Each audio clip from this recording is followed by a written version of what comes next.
So as you can see, side by side I open my Visual Studio Code editor and my browser using live server extension, and I already create an HTML document named index.html. With that, we create some JavaScript file, main.js, library.js and mediator.js. These are all empty files.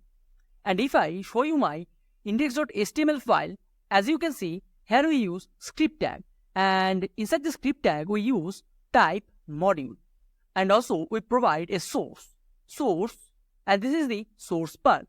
So we link our main.js file with this HTML file. Also we have library.js file where I'm going to create our variable, function and classes. And one most important thing you need to remember, modules are work with only live servers. If you do not use live server, then you cannot use modules. You can use live server extensions, otherwise you can use XAMPP or WAMP. Here I'm not going to explain you how we can use live servers because it's an advanced tutorial. I hope you are already familiar with live server extensions. And then I'm going to jump into the library.js file. So in this file, we are going to create all the variables, function and classes. So at first, I'm going to create a variable. So I'm going to type let our variable name is message. Message equal to, inside the double quotes, here I'm going to type a string, which is ES6 modules. Then semicolon 2 in this line. It is a normal variable. We cannot use this variable in other files. And if we want to use this variable in other files, for that, from starting, we need to type export. Now we can use this variable in other files. So I'm going to save this file, and now I want to use this variable in main.js file.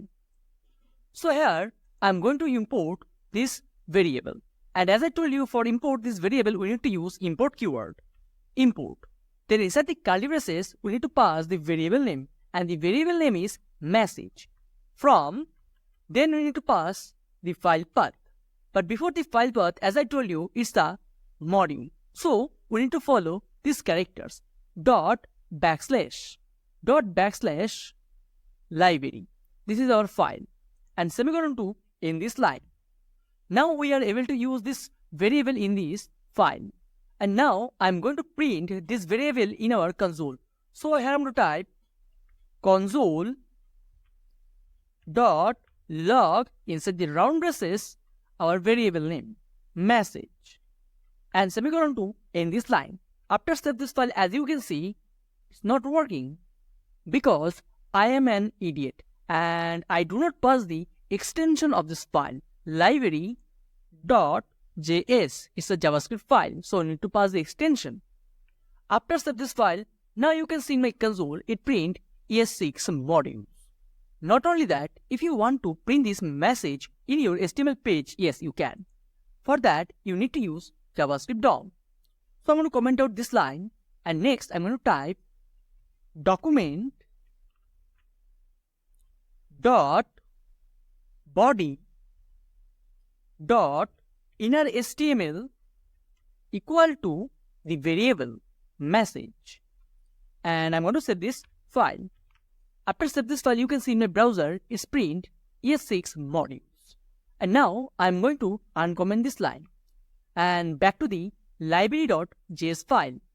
And here I'm going to create a function and I want to export this function. So I'm going to type the export keyword, export. Then I'm going to use function keyword to create a function, and our function name is user.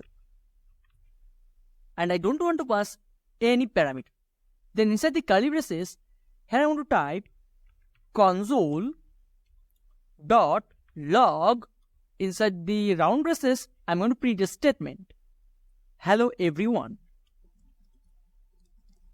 and semicolon 2 in this line. And now we need to import this function.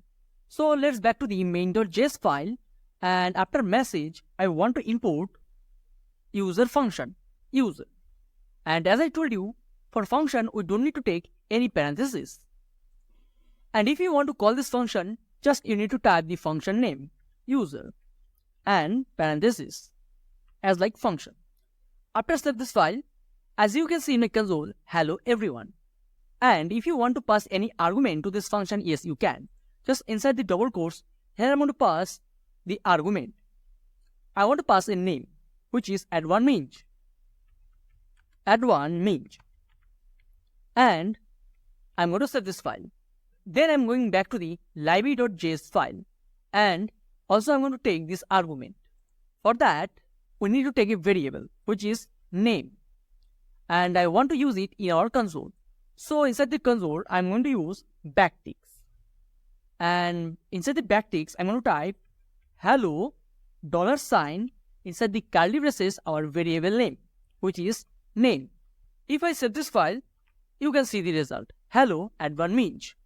So this is work as like other functions. There is no difference. Now let's create a class in library.js file. So first I'm going to type export.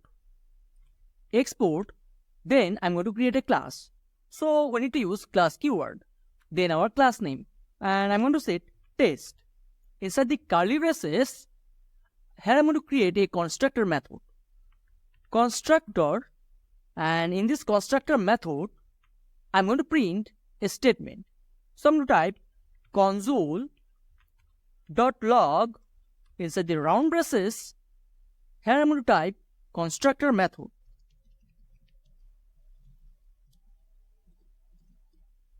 Then semicolon 2 in this line. So whenever we create an object using this class, it automatically calls the constructor method. Now let's back to the main.js file. And we need to import this class. Just we need to pass the class name test. And then we need to create an object using this class. So I'm going to type let, and our object name is A. A equal to new object. New test. And semicolon to end this line. If I save this file, as you can see in my console, it's print constructor method. Also it print hello add1minj from our function. So I'm going to comment out this line and save it again. Now let's back to the library.js file. As you can see, we use export keyword multiple times for variable, for function, for our class. So there is another method that we can export all of these in a single line. Let me show you how it's work. So here I'm going to type export key, export. Then inside the curly braces, we need to pass the variable and function and classes names. Our variable name is message. I want to export message. Also I want to export the function user. And the same way I want to export class test. Then semicolon to end this line. And now we need to remove the export keywords from these positions. So first I remove export keyword from the class, then I remove export keyword from the function, and at last I'm going to remove export keyword from our variable. If I save this file, as you can see in my browser, it returned the same result. There is no changes. So this is another way that we can use export keyword and export our functions, variable and classes. Not only that, also we can take alias name. So let's back to the main.js file. So I want to take alias name for test. So here I'm going to type after test as t. Now we don't need to type test to create a new object using test class, because here we take alias name. So I'm going to remove test and just I'm going to type t. So let's save the file and see is it work properly or not. After save this file, as you can see in our console, it's also print constructor method. It means it's worked perfectly. But what if I type the real name? So let's type test. If I save this file, it's going to throw an error. Let me show you. After save this file, as you can see in my console, it's written an error. Now, if we take alias name, then we need to use only the alias name, not the real name. Now, let's back to the library.js file. Suppose we have lot of variables, lot of function and lot of classes, and I want to use all of these. Then you might think you need to type the variable's name every time. No, it is not. If you want to import all of these variable, function and classes, you can do it just once. So I'm going to duplicate this line and comment out previous one. Here we can follow a new method to import. Let me show you how. So after import keyword, I'm going to use a sign, star sign. Star means everything. Also we can take a alias name as M. M stands for module. And you can take your any name for alias name. And now we need to use this M keyword. Let me show you how. Suppose in our console I want to print the message. So this time we need to use M dot message. With that, I want to call the function user. So in that case, we need to type M dot user. And for the class name, here we need to pass M dot our class name. If I save this file, you can see in my console it's working. Oops, this time our class not work because this time our class is not working because here we use the alias name. Now we need to use the real name because we comment out this line. So after save this file, you can see the result. Why it's written undefined? Or maybe there is a typing error. Yes, it's a typing error. If I remove this message and save it again, now you can see the result. ES6 module, hello advanced means, constructor method. So this star sign reduces our code. Just using one star, we can call all of these methods, classes, functions, variables, etc. So this is it for this tutorial. In the next tutorial, we are going to learn default function.